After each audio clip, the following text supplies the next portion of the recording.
Ana ucapkan selamat ya. Selamat melakukan satu amalan yang luar biasa. Yaitu tidak semua kan orang mau memikirkan masalah ini kan. Yang ada juga orang semuanya bekerja, habis itu dia orang semuanya kuliah, habis kuliah dia kerja, habis kerja dia sakit, habis sakit dia mati gitu. Itu biasa. Tapi kalian memilih satu jalan untuk namanya khidmah, supaya tidak ada yang sendirian.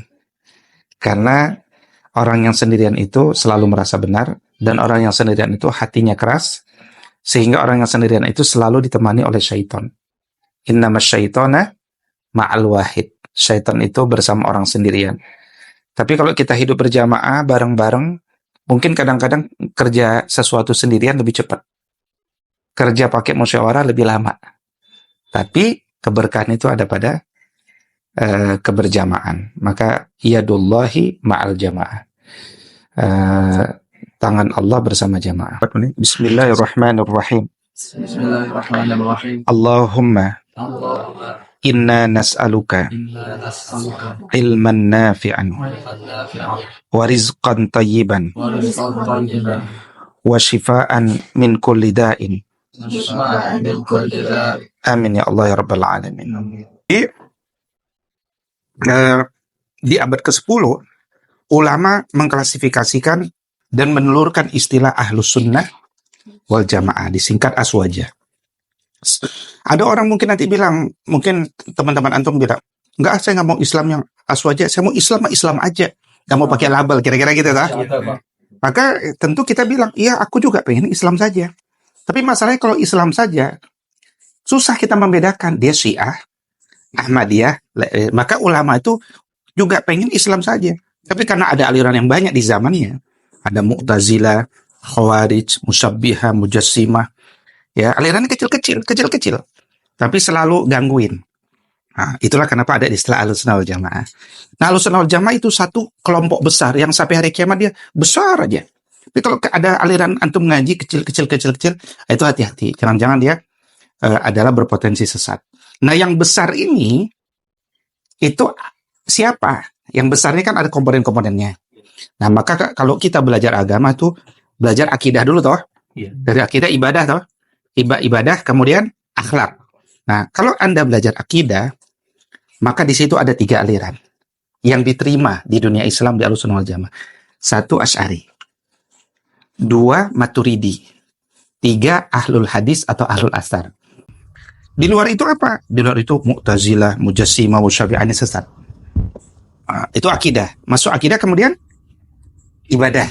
Nah, ibadah ada 4 sekarang yang tersisa. Kalau belajar agama, belajar itu Hanafi, Maliki, Syafi'i, Hanbali. Nanti ada lagi anak muda bilang, kalau saya mau, Bang, saya mazhabnya tidak bermazhab. Tidak bermazhab, itu mazhab juga. Yaitu mazhab tidak bermazhab. Nah, itu mazhab bermazhab itu pasti akan membuat mahasiswa bingung. Karena dia belajar dari YouTube pasti nanti. Dari sana. Mazhab saya mazhab YouTube namanya. Nah, maka supaya kita nggak bingung belajarlah dari mazhab. Meskipun belajar mazhab tidak wajib. Tapi kalau antum tidak belajar dari mazhab, pasti antum bingung. Karena antum kan ngolah sendiri. Padahal jurusan antum imigrasi, gitu kan? Kalau jurusan antum agama saja juga masih bingung. Ya. Nah, maka dimudahkan dengan adanya mazhab, kita belajar Ahlussunnah wal Jamaah dari salah satu. Nah, setelah itu akhlak. Akhlak itu banyak penyimpangan juga di tasawuf. Tapi supaya nggak menyimpang, kita belajar dari mana? Dari Imam Al-Ghazali dan Imam Al-Juwaini. Nanti tambah lagi Imam Al-Qushairi. Maka barang siapa bicara akhlak, sumbernya adalah dari salah satu 3 ini, insya Allah dia selamat. Nah, itu tuh kerangka aliran yang diterima ya. Ya, kenapa di tubuh umat sering terjadi pertentangan? Kalau kunut dianggap NU, kalau tidak kunut itu Muhammadiyah. Karena ngajarinnya salah, dia nggak mondok. Kalau orang mondok pesantren, dia akan belajar kalau kunut itu Syafi'i, kalau nggak kunut itu Abu Hanifah. Nah, jadi nggak ada lagi cerita organisasi, kan organisasi adanya di Indonesia. Itu kan bicaranya agama. Agama itu kan bukan hanya di Indonesia toh. Gitu. Jadi cara kita ngajarin tuh sejak awal kepada adik-adik itu sudah benar. Jadi kalau kita ajarkan yang kunut tuh Syafi'i, wah keren ya Syafi'i, gitu kan? Yang tidak kunut tuh Hanafi, wah keren ya Hanafi. Ya semuanya keren ulama. Akhirnya kita toleransi. Kalau antum lagi nggak kunut, antum jadi imam, ya antum nggak kunut, yang lain nggak marahin antum. Keren dia ngikut Hanafi. Kalau antum Syafi'i dari Kendal kan rata-rata Syafi'i gitu kan? Dari Kendal, kemudian kunut, yang nggak kunut, saya ikut kunut, keren dia Syafi'i. Gitu. Yang keren itu ulama gitu. Kalau antum ingin urusan hidup antum dimudahkan Allah, bantulah urusan orang lain. Antum imigrasi, kan bisa dua caranya. Bisa mempersulit urusan orang lain, bisa mempermudah urusan orang lain. Tapi kalau kita belajar agama, kan kita udah tahu nanti di yaumul hisab urusan kita mudah apa susah? Susah apa mudah? Kalau kita nggak ngapa-ngapain aja sekarang, susah apa mudah? Susah. Nah, Nabi kasih rumus supaya nanti masa depanmu mudah, permudahlah urusan orang lain. Nah, orang tuh kalau udah ngaji kayak gitu, dia akan tulis di mejanya, kalau bisa dipermudah, ngapain dipersulit? Gitu. Tapi kalau dia nggak pernah ikut dakwah, dia nggak pernah pelajaran itu, dia nggak sadar. Udah tahu masa depannya susah, dia malah tambah susah masa depan. Maka dia tulis kalimat, kalau bisa dipersulit, ngapain dipermudah? Itu kalau saya permudah, saya nggak ada kerjaan. Ngejar saya kosong dulu nih. Kalau saya persulit kan minimal ada banyak, ya kan?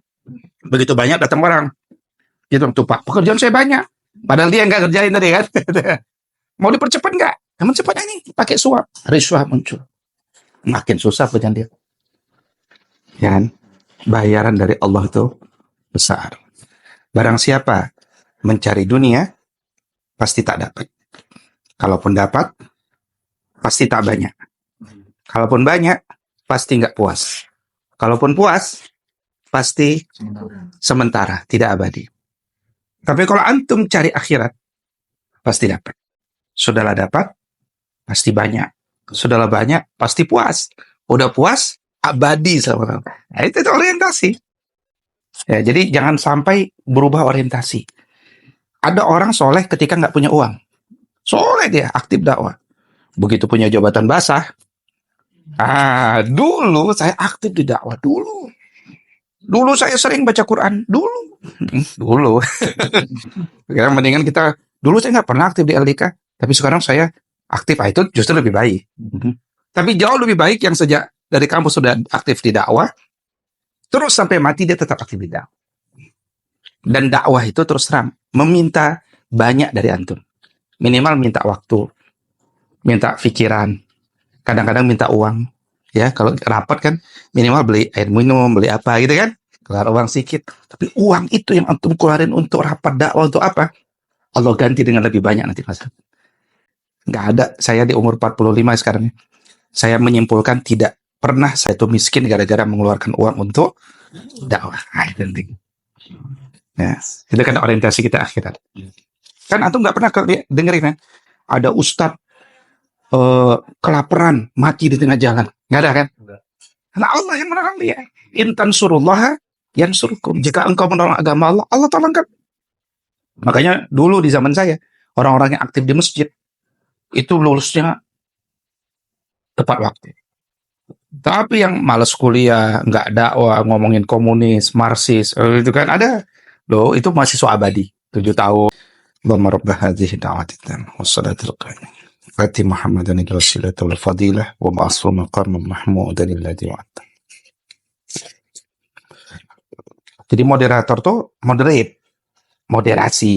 Kita nggak setuju karena secara kajian orang yang pertengahan itu memutuskan di tengah-tengah.